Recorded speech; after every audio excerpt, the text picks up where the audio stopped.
صلی اللہ علیہ یا رسول اللہ وسلم علیہ یا حبیب۔ اسے بھی روایت کرتے ہیں کہ جب جنگ صفین سے واپسی پر ہم حضرت علی کرم اللہ تعالی وجہ الکریم کے ساتھ واپس کوفہ کی طرف آ رہے تھے، نینوا کے قریب سے گزرتے ہوئے ایک ایسے مقام پر ہمارا قیام ہوا کہ حضرت علی کرم اللہ وجہ الکریم چونک گئے، اور حضرت علی نے سارے لوگوں سے کہا کہ فرات کے اس کنارے یعنی نہر فرات کے کنارے ہم قیام کریں گے۔ سب رک گئے۔ حضرت علی کرم اللہ وجہ الکریم اچانک یہاں وہاں دیکھتے ہوئے زمین سے کچھ مٹی اٹھائی، اپنے ناک کے قریب لے گئے، سونگھا اور زمین پر مٹی ڈالتے ہوئے کہا، ہائے افسوس، اس زمین سے کرب اور بلا کی بو آتی۔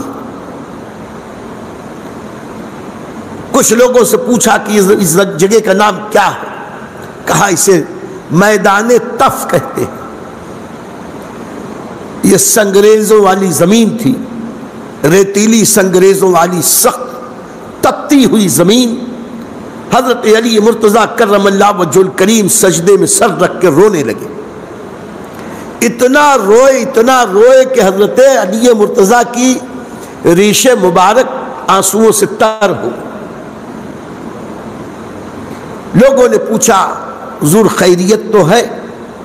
بتایا کہ صادق و مصدوق رسول نبی کریم صلی اللہ تعالی علیہ وسلم نے یہ واضح طور پر مجھے جو بتایا تھا، جو نشانیاں بتائی تھیں کہ میرا بیٹا حسین ایک بار اسی میدان میں آئے گا۔ نبی نے جو نشانیاں بتائیں اس کی روح سے حضرت علی نے بتایا کہ اس مقام پر میرے اہل بیت کے خیمے لگائے جائیں گے، یہاں جانور کی سواریاں رکھی جائیں گی، یہاں پر یہ نہر بہ رہی ہے، یہاں پہ ان کے ساتھی شہید کیے جائیں گے، اور خاص ایک جگہ بتایا کہ یہاں میرا بیٹا حسین شہید کیا جائے گا۔ یعنی ابھی شہادت حسین کو 30 سال سے زیادہ باقی ہے، اور امام حسین ایک ایک تفصیل بتا کر یہ واضح کر رہے ہیں کہ قیامت تک کے آنے والے مسلمان جان لیں کہ اللہ نے اپنے محبوب کو غیب کا علم دیا ہے، مستقبل کا علم دیا ہے، مستقبل میں کب کہاں کیا ہوگا، کس کی جان جائے گی، کس طرح جائے گی، یہ سب اللہ تعالیٰ نے اپنے محبوب صلی اللہ علیہ وسلم کو علم دے دیا تھا۔ کہاں ہیں وہ لوگ جو یہ کہتے ہیں کہ نبی کو دیوار کے پیچھے کی خبر نہیں؟ جو لوگ یہ کہتے ہیں کہ نبی کو تو پیٹھ پیچھے کی خبر نہیں، نبی کو تو قیامت تک کے آنے والے واقعات کی خبر تھی، اور یہ خبر اللہ کے دینے سے، اللہ کے عطا فرمانے سے یہ علم اللہ کے نبی کو ملا تھا۔ ان ساری باتوں کا مطلب یہ ہے کہ حضور صلی اللہ علیہ وسلم نے امام حسین کی شہادت کی تفصیل سب کو بتا دی، لیکن عجیب بات یہ ہے کہ امام حسن کی شہادت کی کوئی تفصیل نہیں بتائی۔ امام حسن کی شہادت ہوگی کب، کہاں، کیسے، کس طرح، اس کا کوئی ذکر رسول اللہ نے نہیں کیا، اور امام حسین کی شہادت کا بہت تفصیل سے ذکر کیا۔ تو دراصل شہادت دو طرح کی ہوتی ہے، ایک شہادت ہے شہادت سری، ایک ہے شہادت جہری، ایک خاموش شہادت، ایک اعلانیہ شہادت۔ اور شہادت کا انداز یہ بھی ہوا کرتا ہے، ایک ہوتا ہے فقہی شہادت، ایک ہے حکمی شہادت۔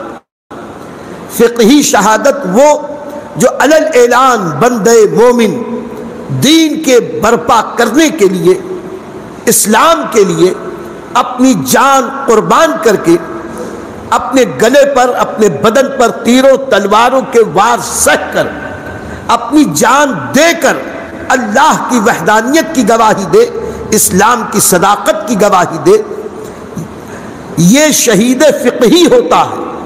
اور ایسا شہید جب اس دنیا سے جاتا ہے تو وہ اپنی جان دے کر اعلان کرتا ہے کہ اللہ ایک ہے، اللہ سب کا خالق و مالک ہے، وہ سچا ہے، اس کا دین سچا ہے۔ تو اللہ اس کے رسول اور اس کے دین کی صداقت کے لیے جو اعلانیہ شہادت پیش کرتا ہے، اس شہادت کو شہادت فقہی یا شہادت جہری کہتے ہیں، اعلانیہ شہادت۔ امام حسین کو اعلانیہ شہادت نصیب ہونی تھی، اللہ نے اس شہادت، اللہ کے رسول نے اس شہادت کی تفصیل سارے اہل بیت کو بتا دی، سارے صحابہ کو پتا، یہاں تک کہ ابھی میں نے عرض کیا کہ مولا کائنات شیر خدا خوارج سے لڑنے کے بعد جب وہاں سے واپس آ رہے تھے، کربلا سے گزر ہوا تو ایک ایک جگہ پر جا کے بتاتے تھے یہاں میرے اہل بیت کے خیمے لگیں گے، یہاں میرے خاندان کی عورتوں کے خیمے ہوں گے، یہاں ان کے جانوروں کے بیٹھنے کی جگہ ہوگی، یہاں میرا بیٹا حسین شہید کیا جائے گا۔ سب کو پتا تھا، لیکن امام حسن کی شہادت کچھ سال پہلے ہوئی، یہ شہادت سری تھی، میدان جنگ میں تیر و تلوار کے ذریعے نہ تھی، بلکہ دشمنوں کے زہر دینے کی وجہ سے ہوئی تھی۔ حکمی شہادت، غیر اعلانیہ شہادت، سری شہادت۔ تو نبی نے جس کی شہادت جیسی تھی اس کے ساتھ وہی معاملہ کیا۔ امام حسین کی شہادت کا کہیں پہلے سے ذکر نہ تھا، اور وہ ایسی چھپی ہوئی شہادت کہ ان کی شہادت میں زہر کس نے دیا خود امام حسن نے بھی نہیں بتایا، امام حسین نے بھی کبھی دعویٰ نہیں کیا کہ کس نے زہر دیا، کبھی اس کے انتقام لینے کی بات نہیں کی گئی، کون قاتل ہے اس کا کوئی پتہ نہ چلا۔ یہ ہے شہادت سری۔ اور میں کل عرض کر چکا کہ اللہ تعالیٰ نے حسنین کریمین کو اگر حسن ظاہری عطا فرمایا تھا رسالت میں آپ کا، تو کمال باطنی بھی رسول اللہ کا عطا فرمایا تھا، اور اللہ کے نبی کو جو کچھ ملا تھا اس کا بہت کچھ ظہور ان کے شہزادوں کے ذریعے ہوا۔ امام حسین کی شہادت کی اتنی شہرت تھی، اور پھر بعد میں ابھی آپ سنیں گے، سن بھی چکے ہوں گے کہ شہادت کتنی دردناک ہوئی اور کتنی تکلیف دہ ماحول سے اہل بیت گزرے۔ ایک کے بعد ایک اہل بیت کے خاندان بنی ہاشم کے 20 افراد اپنی جانیں دے چکے، 50 یا 52 دوسرے لوگ تھے جو اعوان و انصار تھے، مددگار تھے، خدمتگار تھے، یہ بھی ایک کے بعد ایک شہید ہوئے۔